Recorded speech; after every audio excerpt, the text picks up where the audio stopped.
while ago, a man contacted me and he said, you keep saying that we need friendship and we need community, but I don't really think it is. I don't think that it's all it's cracked up to be, and I don't really think that it's necessary. Why do you, Father? Why do you keep thinking it's necessary? Why do you keep saying that it's necessary?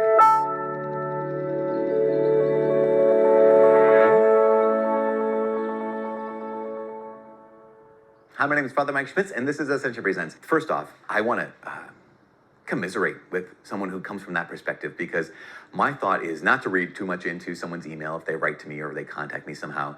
But when someone has that perspective, typically I think it's coming from the perspective of someone who hasn't had that gift of friendship, of authentic friendship, of true community. And so it's kind of one of those, I'm doing fine. Why would I need this thing that I don't have? Because once you have it, like once you experience what family is, once you experience what community is, once you experience what a dynamic and actual encouraging friendship can be, then you realize, oh, this is important. Because here's the next thing.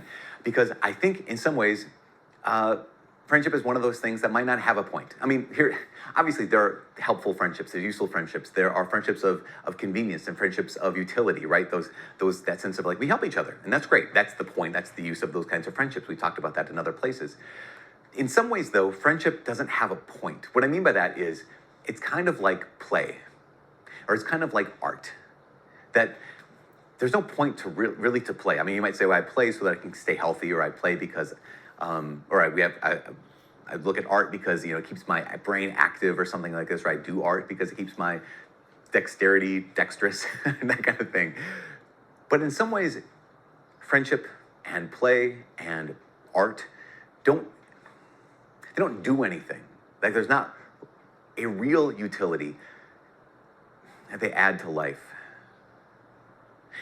And so we look at this and say, well, then what's the point? Like, why would you do this? Well, let's imagine life where we've taken out friendship. Let's imagine life where we've taken out beauty. Let's imagine life where we've taken out play, which actually might be a lot of us right now. We might be so isolated and so alone. Our lives might be so dominated by work that it's devoid of play. Our lives might be so dominated by utility that there actually is no room for art. There's no room for beauty in our lives. I would say that is the state of being for so many human beings right now in this world. And so we look around and say, well, what's the point? Well, let's see. A life without friendship, a life without beauty, a life without play. What is it? Well, you keep working. Well, yeah, why? To get more money, or to get more power, to get more influence, to get more experiences. And that's what it seems like the goal of life. Again, without friendship, without art, without play, the goal of life becomes just get more, or just get through, right? That's it. Just get more stuff, or just get through this thing we call life. Because of this, things like friendship or beauty, art, or play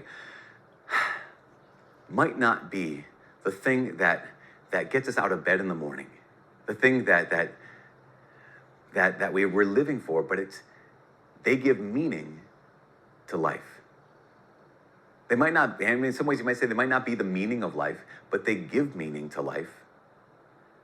And because of that, when I don't have play, when I don't have art or beauty, when I don't have friendship in my life, I might actually be missing the most important things in life. Because as you've heard it said, I'm sure 1,000 times, the most important things in life aren't things.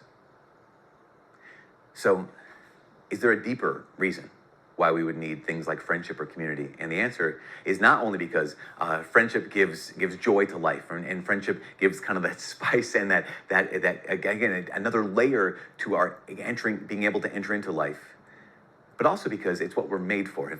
Let's go back to Genesis, right? At the very beginning of the Bible, what happens? God looks at, he makes man, and he says, let us make him in our image and likeness. And chapter 1 says, male and female, he created them in his image and likeness. Later on in the Bible, Jesus reveals that God is Trinity, right? So here is human beings made in God's image and likeness, meaning we can think, we have an intellect, we can choose, we have a will, we can love, we can create. But above all, we're made in God's image and likeness. And what's at the heart of God's identity?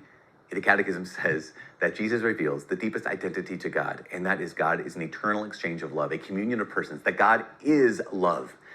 And that means this: if God is love, And if you are made in God's image and likeness, what that means is that you are made for love. So someone asked me, what's the whole point of friendship? What's the whole point of community? That is actually not just to add spice to life, not just to add colors to life, not just to add dimensions to life, because that's the whole purpose that you're alive for, is to become a gift of love. In fact, John Paul II, he once said, St. John Paul II, right? He once said, man cannot live without love.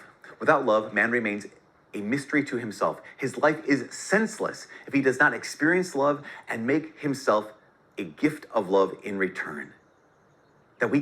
Our life doesn't make any sense unless we make a gift of ourselves. That's one of the reasons why when I say friendship is the point of life, is not because it means like to be loved, but to be a gift of love. Yes, of course, we can only give what we've received. And so in that case, if I've never truly been loved by someone in that free way where they just choose you, where they just say, I want to spend time with you, I want to become a gift of myself to you, even just by spending time with you. If you've never had that experience, yeah, it's a painful reality. But you can actually initiate that. Because why? Because the Lord God himself has already poured out himself and his gift of love into your life and into your heart. You've already been the recipient of infinite, fathomless, unstoppable love. Because of that, you can become a gift of love. And if I don't, and if you don't, if we don't, our lives remain senseless. It doesn't make any sense. We remain a mystery to ourselves. So the young man who wrote to me and said, why should I have friends? Why should I want to be part of a community? It highlights this reality that it didn't make any sense to him. Because that's true. Life without love doesn't make any sense. I'm not talking romantic love, it's a whole other thing. But living without becoming a gift of yourself, of oneself, to anyone, doesn't make any sense. So my invitation is first to receive God's love, to go into your chapel, go in front of the Blessed Sacrament, go to Mass, and just be in the Lord's presence and say, okay, God, fill me up with your love. And then, Lord God, show me, point out to me who in my life right now can I become a gift of love for? Because until I do that, my life will remain senseless and I will not know who I am. I will not even know what I am, and I won't know the value of this incredible gift of friendship. But what do you think? I mean, does that make sense? Does it make sense to is it even possible to become a gift of love, to become a friend if you've never truly been chosen as a friend, to choose someone first? Maybe that could be the thing, but again, keep this in mind, God has chosen you first. So write that down in the comments below. Maybe that might help things. Anyways, from all of us here at Ascension Presents, my name is Father Mike. God bless.